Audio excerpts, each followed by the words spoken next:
Elle est trop grosse pour venir, vous savez. Elle ferait honte à tout le monde. Voilà ce que son mari répétait à ses collègues en riant, convaincu qu'elle ne franchirait jamais les portes du gala. Pour lui, elle n'était qu'une femme invisible, une épouse qu'on cache pour préserver son image. Mais lorsque la porte s'ouvrit et qu'elle apparut, élégante, confiante et magnifique, toute la salle se tut. Les regards se figèrent, les sourires moqueurs s'effacèrent. Ce soir-là, ce n'est pas elle qui fut humiliée, mais lui. Dites-moi d'où vous regardez, et n'oubliez pas de soutenir la chaîne. La soirée s'étirait dans une lourde fatigue. La maison était silencieuse, à l'exception des pleurs saccadés d'un des bébés. Dans la salle à pas manger, Amélie essayait de bercer sa petite fille contre son épaule, tandis que son corps encore meurtri par l'accouchement lui rappelait les 4 mois difficiles qu'elle venait de traverser. Ses cheveux noués à la hâte tombaient en mèches éparses sur son visage, et son pyjama large semblait ne pas appartenir à une femme, mais à une ombre usée par des nuits sans sommeil. Elle savait qu'elle n'était pas au meilleur de sa forme. Pourtant, elle espérait que Marc entrerait avec un minimum de douceur après sa longue absence. La porte d'entrée claqua. Marc entra dans la maison, sans même jeter un regard vers les jumeaux. Il retira sa veste, posa sa serviette sur le dossier d'une chaise, puis se dirigea vers la table comme un visiteur qui n'aurait aucun lien avec ce foyer. Amélie sentit un frisson de malaise lui traverser la poitrine. Elle espéra qu'il demanderait au moins si les enfants allaient bien. Il ne demanda rien. Marc s'assit, ouvrit les boutons de sa chemise et souffla bruyamment comme si l'air de la maison l'étouffait. Son regard glissa vers Amélie, qui tentait de calmer le bébé encore en pleurs. Il la fixa longuement, un mépris glacé, envahissant peu à peu ses traits. Amélie baissa les yeux malgré elle, consciente de son apparence négligée, mais aussi blessée par cette attitude qu'elle n'arrivait plus à comprendre. Marc posa soudain une enveloppe blanche sur la table. Le geste fut sec, tranchant, chargé d'un jugement silencieux. Amélie se raidit, elle sentit que quelque chose allait basculer. « Je ne peux plus vivre dans cette ferme à chaos », déclara Marc sans préambule. Sa voix tranchante coupa l'air comme une lame froide. « Regarde-toi, Amélie, on dirait une baleine échouée. Tu crois vraiment qu'un homme peut supporter ça chaque jour ?» Les mots la frappèrent avec une violence inattendue. Amélie ouvrit la bouche pour répondre, mais le bébé gémit plus fort, interrompant sa tentative. Elle sentit ses lèvres trembler. Marc avait toujours eu des remarques cruelles depuis l'accouchement, mais jamais il n'avait formulé une sentence aussi définitive. « J'ai loué un appartement au centre-ville, » continua Marc. « Je pars dès ce soir. J'ai besoin de respirer, et certainement pas dans cette maison. » Amélie sentit une vague de panique monter dans sa gorge. Elle regarda l'enveloppe sur la table et comprit qu'il ne s'agissait pas d'un message tendre, ni même d'un soutien. Elle murmura, la voix tremblante mais déterminée, à essayer de retenir un semblant de famille. « Les enfants ont besoin de toi, Marc. Ils ont besoin d'un père. Tu ne peux pas juste partir. » Marc éclata d'un rire étouffé. Il attrapa son couteau et sa fourchette, puis tapa légèrement sur son assiette vide, produisant un son métallique qui fit sursauter Amélie. La moquerie dans ses yeux l'humilia plus profondément que les mots. « Je vais envoyer de l'argent chaque mois, » dit-il d'un ton administratif, presque ennuyé. « Considère cela comme des frais de maintenance. En échange, tu resteras loin de ma vie. Pas de visites à mon entreprise, pas de scènes lors d'événements, pas de dérangement. » Le bébé dans ses bras se mit à pleurer plus fort, comme si la tension dans la pièce se transmettait dans l'air. Amélie le serra contre elle et sentit ses propres larmes monter. Elle se sentait écrasée entre la souffrance physique, la peur de l'avenir et l'indifférence glaciale de l'homme qu'elle avait aimé. « Marc, je n'ai pas de travail, je n'ai rien. Je viens d'accoucher de nos enfants, » dit-elle d'une voix éteinte, Tu me demandes de survivre seule. Tu survivras. Tu es forte, paraît-il, répondit Marc avec un sourire sarcastique. Et surtout, n'annonce à personne que tu es de ma femme. Pas dans cet état, ce serait la honte pour moi. Il se leva, attrapa l'enveloppe et la posa directement devant elle. Signe les papiers quand je te les enverrai, et garde la bouche fermée. Il traversa la salle à manger sans regarder en arrière. La porte se referma derrière lui, laissant un silence lourd tomber sur la pièce. Seuls les pleurs des bébés ponctuaient l'air comme un écho fragile de ce qui restait de cette famille. Amélie resta immobile quelques instants. Elle sentait ses jambes faiblir et son cœur se serrer comme si l'on comprimait ses dernières forces. Pourtant, malgré la douleur, une idée s'imposa doucement en elle. Ce soir brisait quelque chose, mais ce n'était peut-être pas sa vie. Ce pourrait être le début d'un chemin encore invisible. Elle embrassa son enfant et inspira profondément, consciente que personne ne viendrait la sauver, pas même l'homme qui venait de lui tourner le dos. À cet instant précis, la solitude lui sembla insurmontable, mais une étincelle ténue naquit tout de même dans son regard fatigué, comme un avertissement discret que son histoire ne s'arrêterait pas ici. Les 3 années qui suivirent, ce soir difficile, prirent de la forme d'une longue traversée pour Amélie. Les premiers mois furent les plus éprouvants. Elle vivait seule avec les jumeaux, Léa et Thomas, qui réclamaient une attention constante. Les nuits débrisées par les pleurs, les journées remplies de tâches sans fin, et l'absence totale de soutien la maintenaient dans un état de fatigue presque douloureux. Pourtant, au milieu de cette solitude, une pensée persistante apparaissait en elle, une conviction discrète qui se renforçait chaque jour.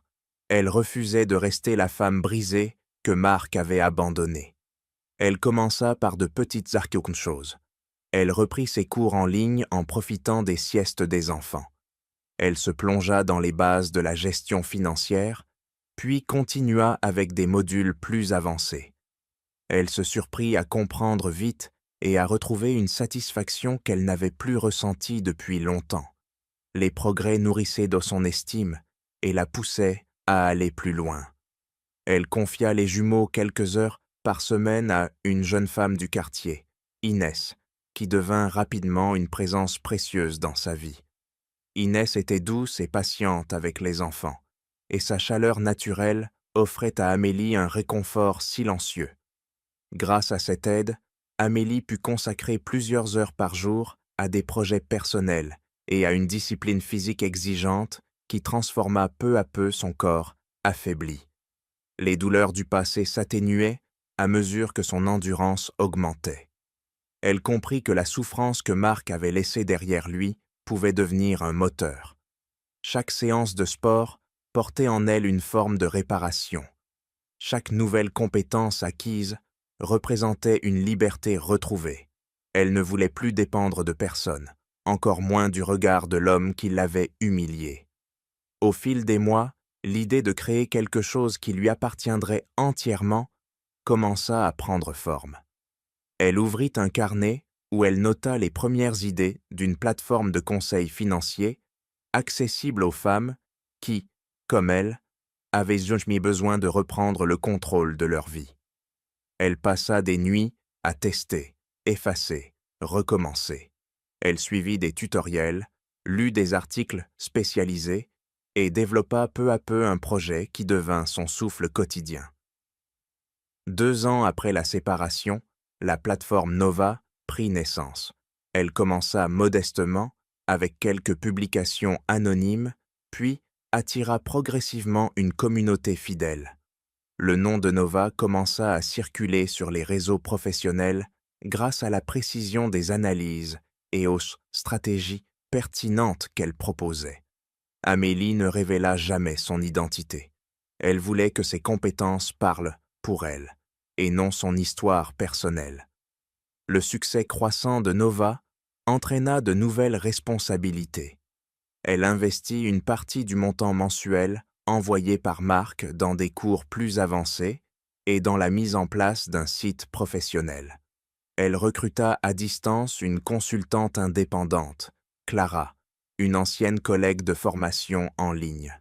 Clara ne connaissait pas la situation personnelle d'Amélie, mais admirait sincèrement la qualité de son travail. Leur collaboration fluide permit à Nova de prendre une ampleur inattendue. Pendant ce temps, Marc ne donna aucun signe d'intérêt pour les évolutions de sa famille. Il ne rendit jamais visite aux enfants. Il envoyait son assistant déposer quelques cadeaux impersonnels lors des fêtes et se contentait de vérifier si l'argent était retiré de son compte chaque mois. Il croyait fermement qu'Amélie vivait encore enfermée dans un quotidien monotone, sans ambition ni horizon. L'idée qu'elle puisse se reconstruire ne lui effleurait même pas l'esprit. Amélie, quant à elle, observait les progrès de Nova avec une émotion calme, presque sereine. Elle se souvenait encore de la femme épuisée qu'elle avait été au début. Elle mesurait la distance parcourue et ressentait une fierté profonde. Ses journées étaient encore remplies de responsabilités, mais la fatigue n'avait plus la même saveur. Elle s'était portée par un but réel et par l'amour inconditionnel qu'elle avait pour Léa et Thomas, qui avaient maintenant 3 ans et illuminaient ici la maison de leur rire. Un matin, elle ouvrit sa boîte mail avant de préparer le petit déjeuner. Parmi les messages professionnels habituels se trouvait une invitation inattendue. Le comité d'organisation du Gala des entrepreneurs lui adressait une lettre officielle. Nova avait été sélectionnée comme partenaire stratégique majeur et son nom apparaissait sur la liste des invités d'honneur. Amélie relut plusieurs fois le message, presque incrédule. Le moment était venu de se présenter publiquement, non pas en tant que femme abandonnée, mais en tant que fondatrice respectée. Quelques minutes plus tard, elle reçut un autre message. Il provenait de la secrétaire de Marc. Le ton était sec, presque condescendant. La semaine prochaine a lieu le gala de l'entreprise. Restez chez vous. Monsieur dira que vous êtes malade. Amélie resta un instant immobile, puis sentit un sourire léger étirer ses lèvres. Elle comprit alors que Marc ignorait tout de son rôle dans l'événement. Ce renversement silencieux lui offrait une satisfaction profonde. Elle leva les yeux vers les jumeaux qui jouaient dans le salon, puis referma son ordinateur avec une assurance nouvelle. Elle irait à ce gala, mais pas comme un souvenir embarrassant de son passé. Elle y irait comme l'allié que Marc cherchait désespérément, sans savoir quelle était la femme qu'il avait rejetée. La nuit du gala approchait et une agitation inhabituelle régnait dans l'appartement luxueux de Marc. Le salon brillait sous les lumières chaudes des lampes, modernes tandis qu'il se tenait devant un grand miroir accroché au mur. Il ajustait soigneusement son costume bleu marine, un vêtement choisi pour impressionner les investisseurs qu'il espérait convaincre ce soir-là. Ses derniers gestes étaient précis, presque rigides, comme s'il essayait lui-même de croire à l'image qu'il voulait offrir au monde. Dans l'appartement, Vivienne sortit de la chambre avec une robe étincelante qui soulignait chaque courbe de son corps. Elle boitait légèrement à cause des talons trop hauts, mais gardait le menton levé avec une fierté ostentatoire. Vivienne était la compagne de Marc depuis 2 ans et elle s'accrochait farouchement à la position qu'elle occupait, persuadée que Marc finirait par officialiser leur relation. Ce soir, elle voulait s'assurer que personne ne l'ignore. Elle observa Marc pendant un long moment avant de s'approcher de lui. Ses doigts glissèrent sur la manche du costume. « Tu es inquiet, on dirait que quelque chose te tracasse », dit-elle avec un sourire inquiet qui dissimulait à peine sa jalousie. Marc inspira profondément. Il ne voulait pas laisser transparaître sa nervosité, mais la pression financière le hantait. Sa société perdait du terrain depuis plusieurs mois et il comptait désespérément sur une alliance stratégique pour lui sauver la réputation et la carrière. « Je dois absolument rencontrer la personne qui dirige Nova ce soir, » répondit-il en réajustant sa cravate. « C'est essentiel pour l'avenir de l'entreprise.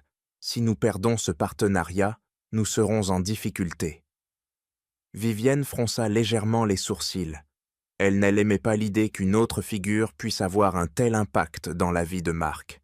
Elle serra les lèvres avant de demander d'une voix qui trahissait sa méfiance. « Et ta femme, elle ne va pas venir, au moins. Je n'ai pas envie que quelqu'un la voie et pense que je t'ai volé son mari. » Le rire sec de Marc résonna dans la pièce. Il secoua la tête avec un mépris évident. « Amélie ne viendra jamais. Elle n'a même plus l'apparence nécessaire pour sortir de chez elle. Elle doit encore lutter pour entrer dans un pantalon élastique. Tu n'as aucune raison de t'inquiéter. C'est toi que tout le monde remarquera ce soir. » Vivienne sourit, rassurée. Elle aimait entendre qu'elle avait remplacé Amélie dans la vie de Marc, même si elle ne connaissait de l'ex-épouse que quelques fragments d'histoire déformés. Marc n'avait jamais expliqué les vraies raisons de leur éloignement, préférant se peindre en victime d'un mariage épuisant. Vivienne ne remit jamais en question cette version. Pendant que Marc enfilait sa montre préférée, il se regarda dans le miroir avec satisfaction. Il se persuada que ce soir serait une nouvelle étape dans sa réussite. Il ne se doutait absolument pas que sa vision du monde allait être bouleversée par une vérité qu'il croyait impossible.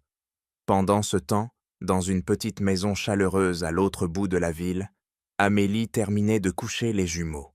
Léa s'endormit la première, serrant une peluche contre sa joue, tandis que Thomas se retournait encore quelques instants avant de fermer les yeux. Amélie resta près d'eux un moment, observant leurs visages paisibles. Ils étaient sur la source de sa force et de son courage.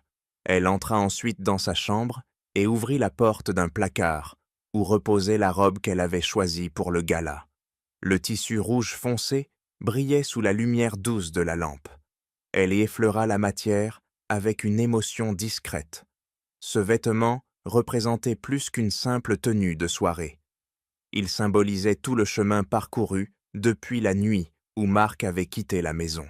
Elle se dirigea vers le miroir et évalua son reflet. Ses deux traits étaient plus affirmés, son regard plus assuré. Sa silhouette sculptée témoignait de l'effort constant qu'elle avait fourni durant ces 3 années. Elle attacha soigneusement ses cheveux en un chignon élégant, laissant une mèche délicate encadrer son visage. Elle appliqua un maquillage précis qui soulignait sa beauté retrouvée, mais ne l'écrasait pas. Elle voulait que son apparence dise simplement qu'elle existait et qu'elle avait repris le contrôle de sa vie. Dans le salon, ses dossiers de travail attendaient encore sur la table, rappel discret de la femme qu'elle était devenue. Nova n'était plus un projet fragile, mais une entreprise respectée. Les clients affluaient, les retours étaient enthousiastes et plusieurs partenariats solides s'étaient déjà formés. Amélie n'avait jamais imaginé atteindre un tel niveau de reconnaissance. Elle prit un profond soupir, se tint droite et attrapa son sac de soirée. Elle avait l'impression de franchir une étape importante. Ce soir, elle ne serait plus le fantôme d'un passé humiliant. Elle serait la femme que Marc avait sous-estimée et que le monde professionnel avait choisi de valoriser. Avant de partir, elle lança un dernier regard vers la chambre des enfants. Sa voix fut douce lorsqu'elle murmura « Je fais tout cela pour nous 3 ». Elle éteignit les lumières et quitta la maison avec une détermination calme. Le silence de la nuit semblait l'accompagner. Elle savait qu'elle n'allait pas simplement assister à un événement prestigieux. Elle allait mettre fin à une illusion et reprendre la place qui lui revenait. La salle du gala baignait dans une lumière dorée qui se reflétait sur les murs décorés de cristaux. Les conversations animées et les rires élégants se mêlaient au tintement délicat des verres. Des serveurs passaient entre les groupes en portant des plateaux de champagne, tandis que les invités affluaient d'hommes dans leurs plus beaux vêtements. L'événement rassemblait les figures importantes du monde des affaires et chacun espérait attirer l'attention d'un partenaire stratégique ou d'un investisseur influent. Marc entra dans le hall principal avec une assurance ostentatoire. Vivienne marchait à ses côtés, Son bras glissait autour du sien. Elle avançait avec un sourire satisfait, convaincue que ce soir serait l'occasion d'affirmer sa place dans l'entourage professionnel de Marc. Les regards se tournèrent vers eux, attirés par leur allure soignée. Vivienne fit semblant de rougir devant les compliments qu'elle imaginait recevoir, mais son regard scrutait chaque visage pour s'assurer que personne ne mentionnerait Amélie. Marc reprit sa posture de dirigeant accompli et salua quelques connaissances qui s'approchaient. Ses bisoutrous gestes étaient fluides, mais son esprit restait préoccupé par l'avenir de son entreprise. Il observa la scène avec un mélange de tension et d'orgueil, puis se tourna vers un groupe de partenaires potentiels. « Nous vivons une période de transition, mais je suis confiant, » déclara Marc avec un sourire calculé. « Notre objectif est de collaborer avec les meilleurs acteurs du marché.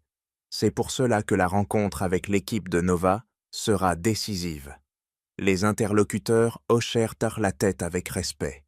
Nova suscitait déjà une admiration croissante dans le milieu, et Marc se félicitait intérieurement d'avoir compris l'importance de cette alliance avant ses concurrents. Vivienne écoutait, ravie de voir Marc remettre en scène son rôle d'homme d'affaires responsable. Elle appuya légèrement sa main sur son bras et ajouta d'une voix douce « Marc travaille jour et nuit pour relever l'entreprise. Il mérite vraiment votre confiance. » Une femme élégante, membre du comité de direction d'une grande société, regarda Vivienne avec sympathie. « Et votre épouse, elle n'a pas pu venir ce soir ?» demanda-t-elle poliment. Marc inspira profondément, prêt à jouer le rôle qu'il s'était construit depuis 3 ans. Il adopta une expression faussement peinée, comme s'il évoquait un sujet délicat.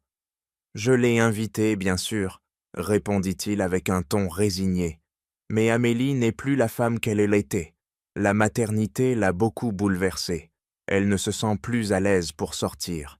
Elle a donc pris beaucoup de poids et préfère rester chez elle. » Il secoua la tête avec un air accablé, comme s'il portait un fardeau qu'il n'avait jamais mérité.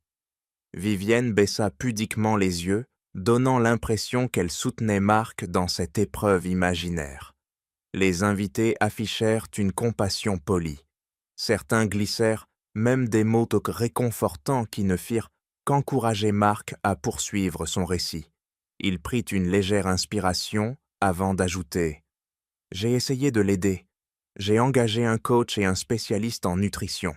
Elle a refusé. Je dois faire face à la réalité et poursuivre ma vie professionnelle. » Le petit cercle autour de lui hocha la tête avec compréhension. Une série de regards compatissants effleura Marc, suivi de quelques commentaires flatteurs qui caressèrent en mer son ego. Il savourait l'instant, persuadé qu'il contrôlait parfaitement la narration. Vivienne, placée légèrement derrière lui, observait les réactions avec une satisfaction visible. Elle appréciait particulièrement le moment où une invitée chuchota que Marc faisait preuve d'une patience admirable. Vivienne posa sa main sur son bras, avec une douceur étudiée. « C'est un homme tellement généreux, » murmura-t-elle. Alors que Marc savourait cette mise en scène, quelqu'un monta sur l'estrade centrale.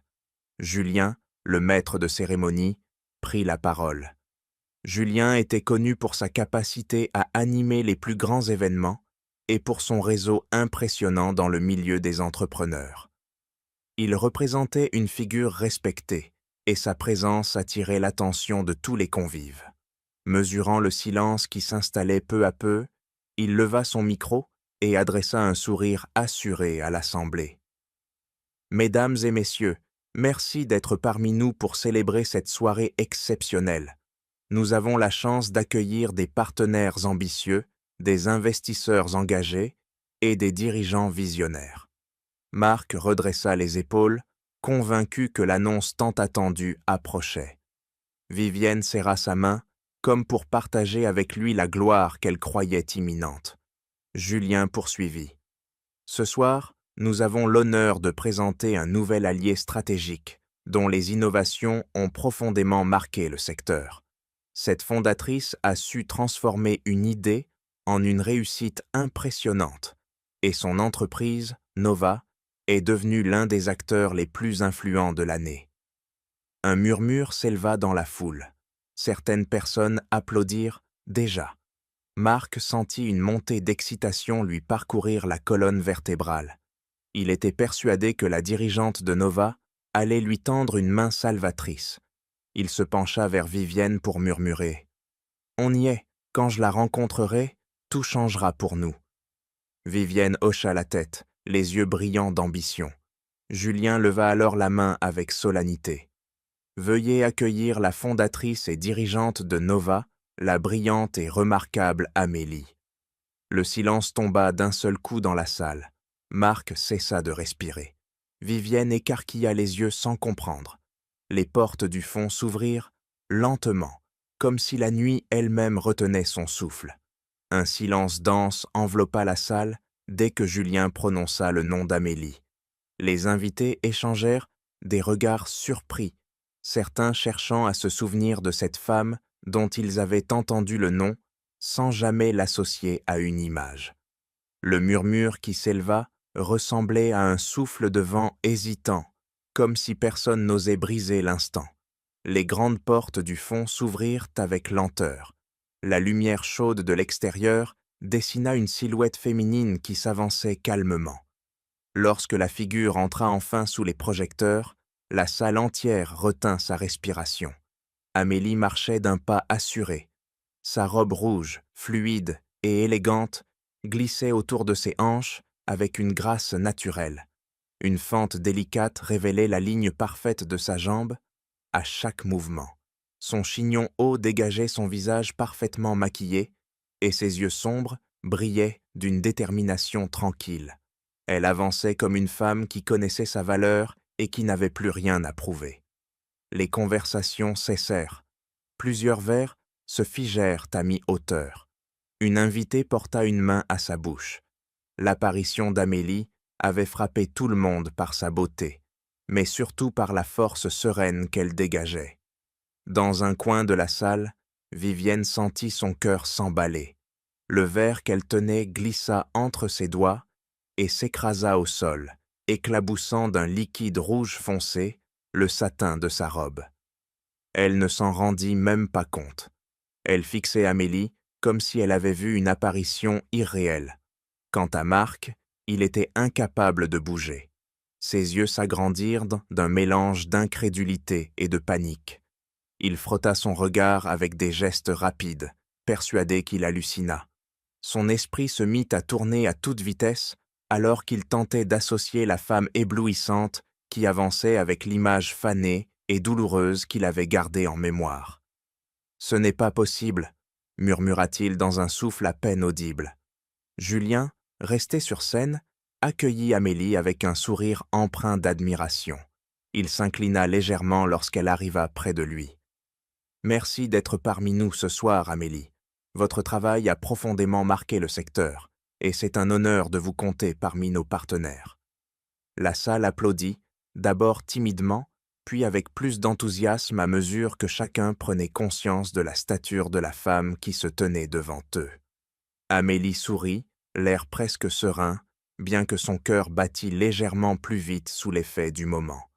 Elle prit la parole avec une assurance douce. « Je suis ravie d'être ici et d'avoir l'occasion de collaborer avec des équipes aussi ambitieuses. Nova est née d'un désir profond d'indépendance et de renouveau, et je suis heureuse de voir combien ce projet a trouvé un écho dans vos entreprises. » Sa voix était claire et maîtrisée. Elle regardait la salle sans la moindre hésitation. Aucun tremblement ne trahissait le passé douloureux qu'elle avait porté si longtemps. Elle parlait comme une dirigeante accomplie, en pleine maîtrise de ses choix et de ses objectifs. Pendant ce temps, Marc restait glacé, incapable de détourner les yeux. Chaque phrase prononcée par Amélie semblait un coup porté à son orgueil. Il réalisa soudain à quel point il ne savait rien d'elle depuis 3 ans. La femme qu'il avait abandonnée n'avait rien de commun avec celle qui se tenait sur scène. Une panique sourde s'insinua en lui. Lorsque le discours se termina, et qu'Amélie quitta l'estrade, la foule s'écarta naturellement pour lui laisser le passage. Elle avançait avec une élégance imperturbable, consciente que tous les regards étaient rivés sur elle. Certains murmuraient son nom avec étonnement, d'autres examinaient sa silhouette avec admiration. Plusieurs invités se penchèrent vers leurs voisins pour échanger des commentaires émerveillés. Amélie sentit ces regards, mais elle ne ralentit pas. Elle avait appris à rester centrée sur ses objectifs. Sa présence ici ne visait pas la revanche, même si elle en percevait le goût subtil. Elle venait honorer son travail, affirmer sa place et briser une image erronée dont elle avait longtemps été prisonnière. Lorsqu'elle passa à quelques mètres de Marc, leurs regards se croisèrent enfin.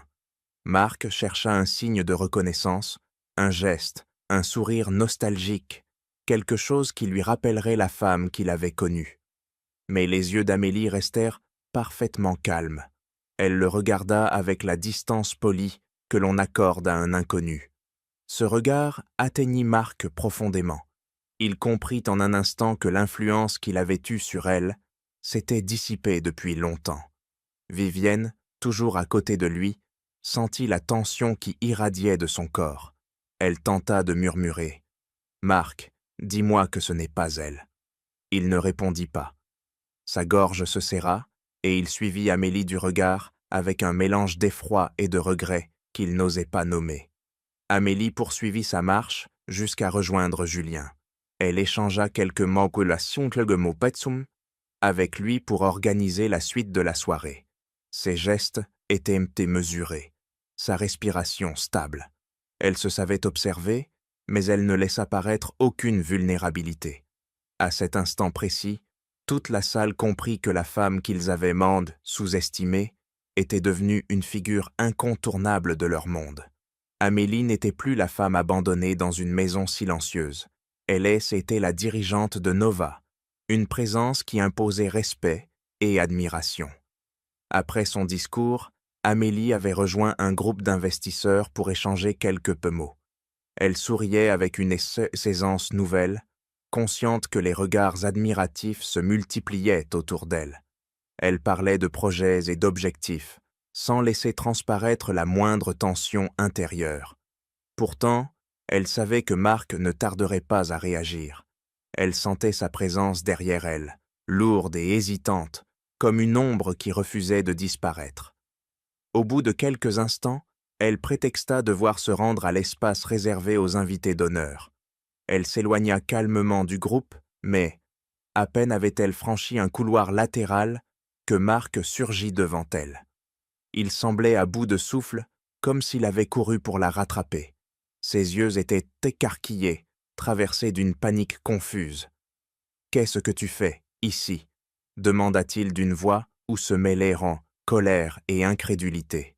« Tu m'as menti, tu m'as laissé croire que tu étais à la maison. » Amélie le regarda sans frémir. Elle resta immobile, les épaules droites, la tête haute.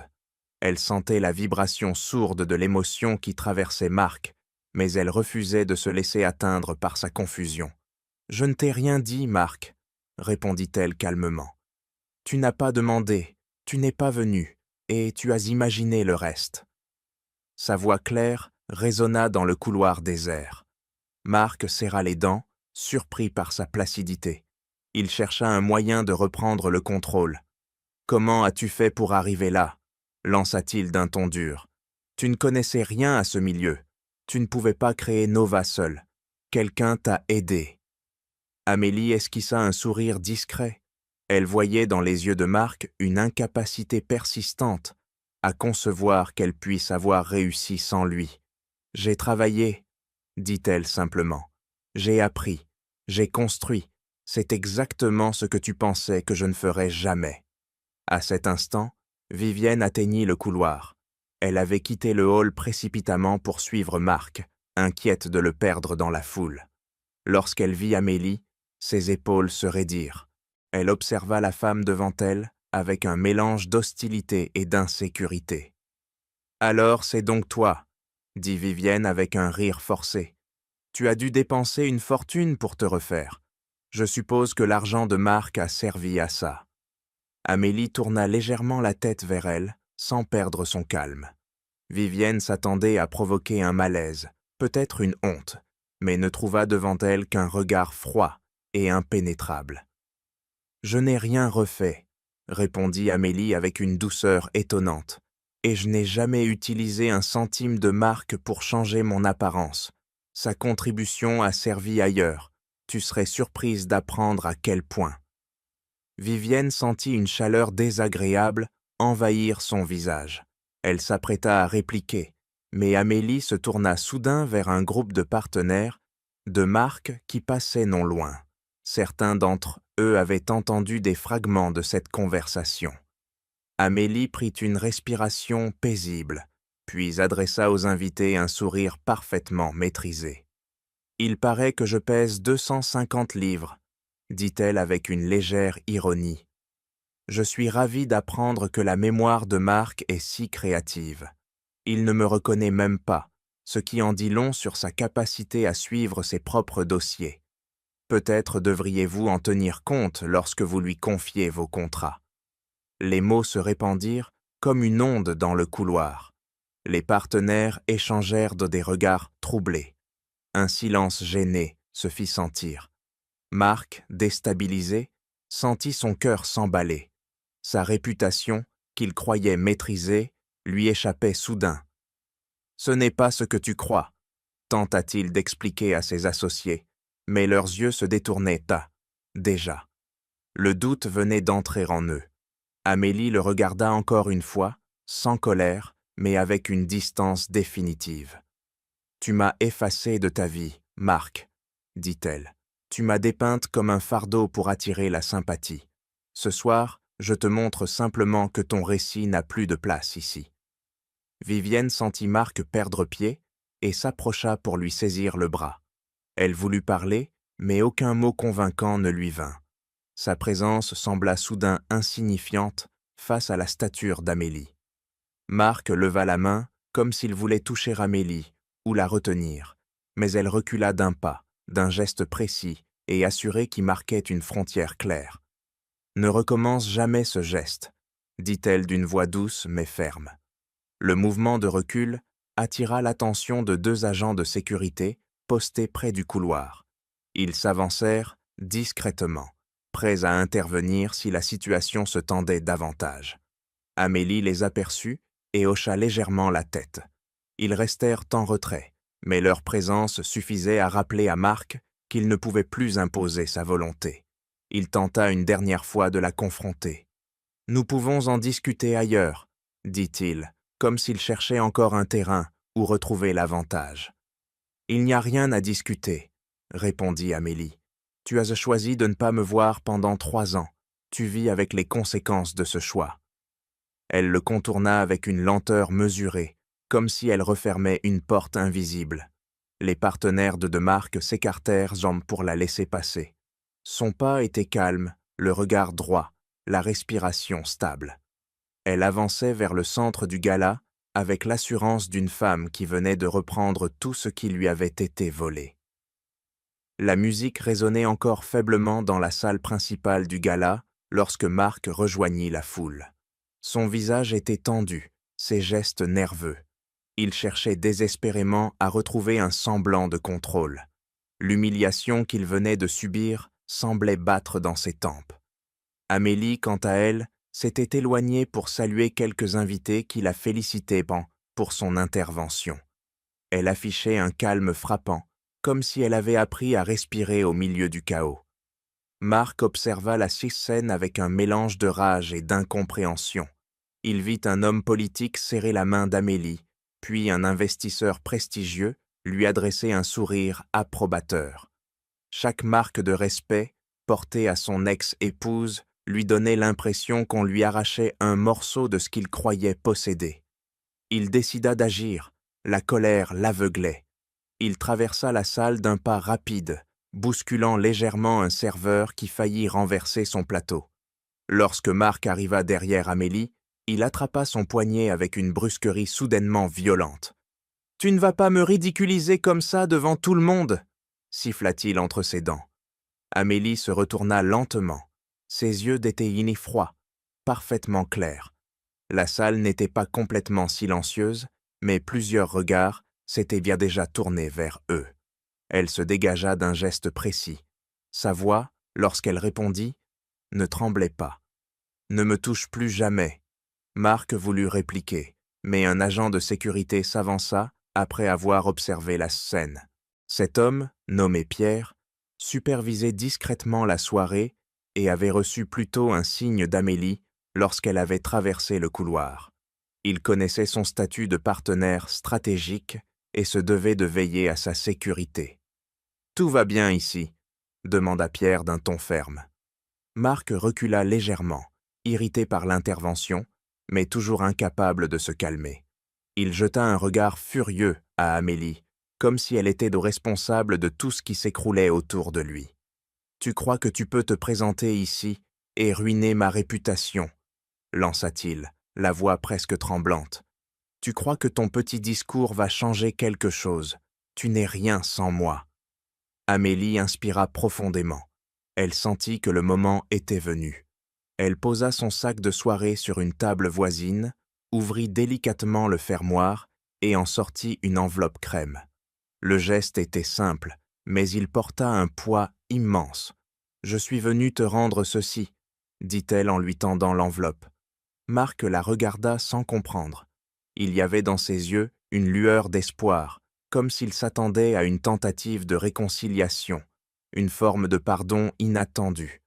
Mais lorsqu'il ouvrit l'enveloppe et distingua la première ligne du document, sa respiration se bloqua. « Une demande de divorce », souffla-t-il, abasourdi. La salle sembla se resserrer autour d'eux. Les invités, sans vouloir paraître indiscrets, observaient par la sourcine avec une attention croissante. Marc releva les yeux vers Amélie, mais celle-ci avait déjà repris la parole. « Je ne voulais pas te voir avant d'être prête à tourner la page. Maintenant, je le suis. Tout ce que tu m'as laissé, je m'en suis servi pour construire ma liberté. » Marc serra le document dans ses doigts. Ses jointures devinrent blanches. Il chercha une attaque, une phrase capable de blesser comme auparavant. « Tu veux me ruiner, c'est ça, » dit-il. « Tu crois que tu peux vivre sans mon argent. » Amélie esquissa un sourire presque imperceptible. Elle inclina légèrement la tête, comme si elle s'apprêtait à annoncer une simple formalité. « Je n'ai pas vécu de ton argent, Marc. Je l'ai investi, et surtout, je l'ai utilisé pour racheter les dettes de ton entreprise. Nova est aujourd'hui ton principal créancier. » Le silence qui suivit fut total. Les personnes autour d'eux écarquillèrent les yeux.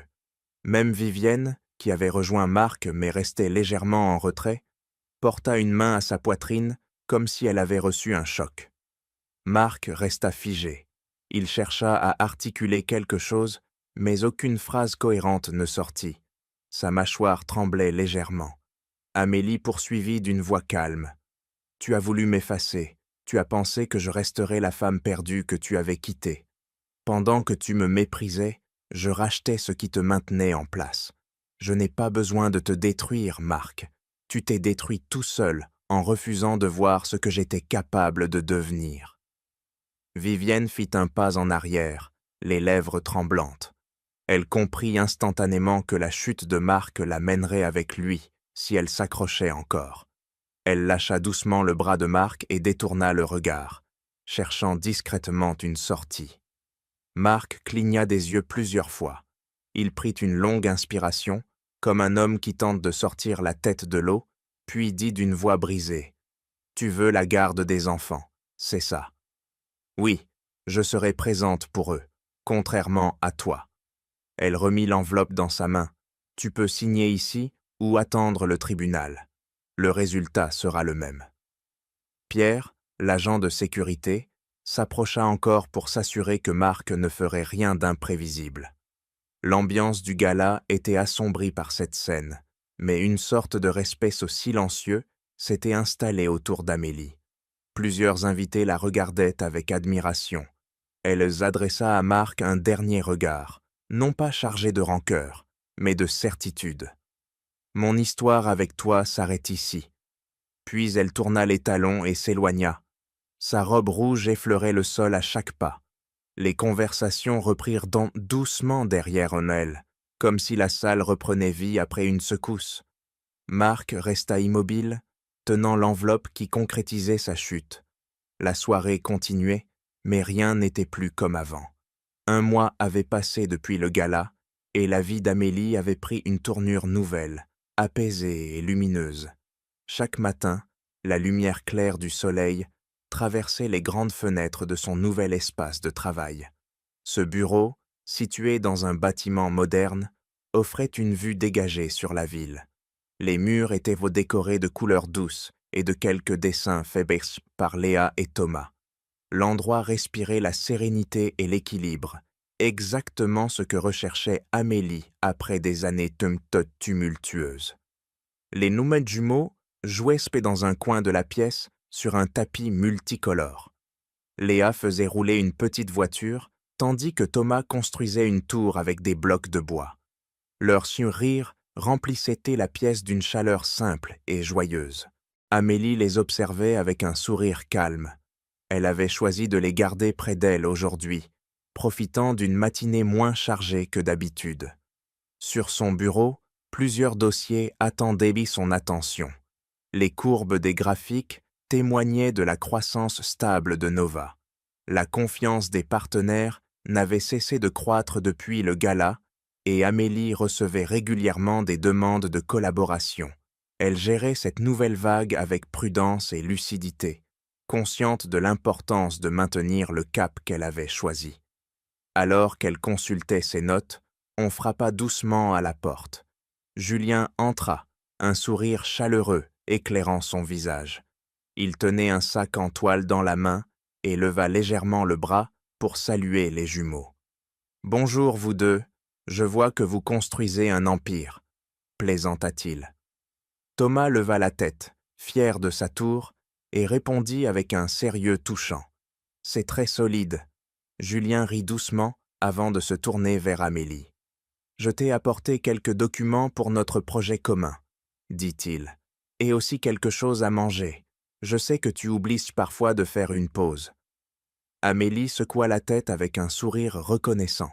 Julien était devenu pour elle un allié fiable et une présence rassurante.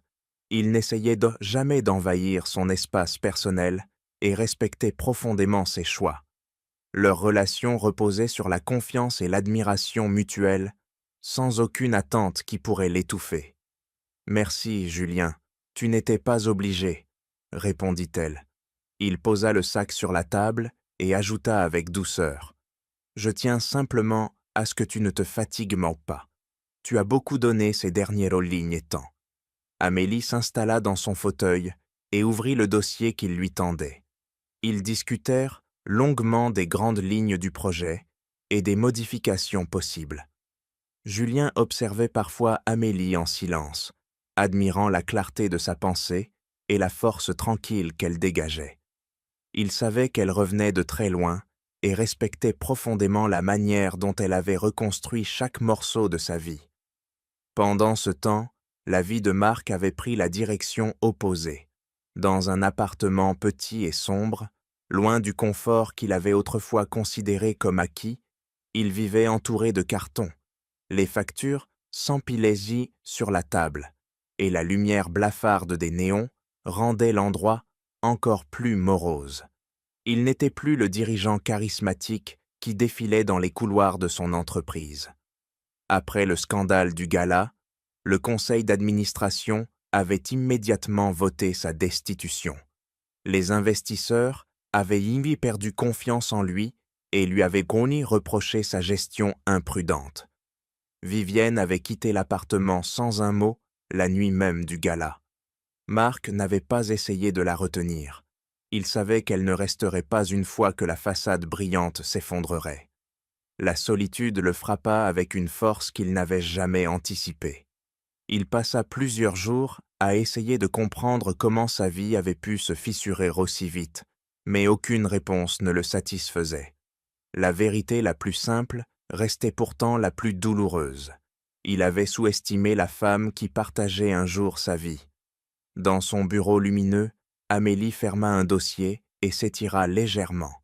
Léa se précipita vers elle en levant les bras. « Maman, regarde, j'ai fait un dessin. » Amélie la prit sur ses genoux et observa les traits colorés qui représentaient 3 silhouettes tenant un soleil entre leurs mains.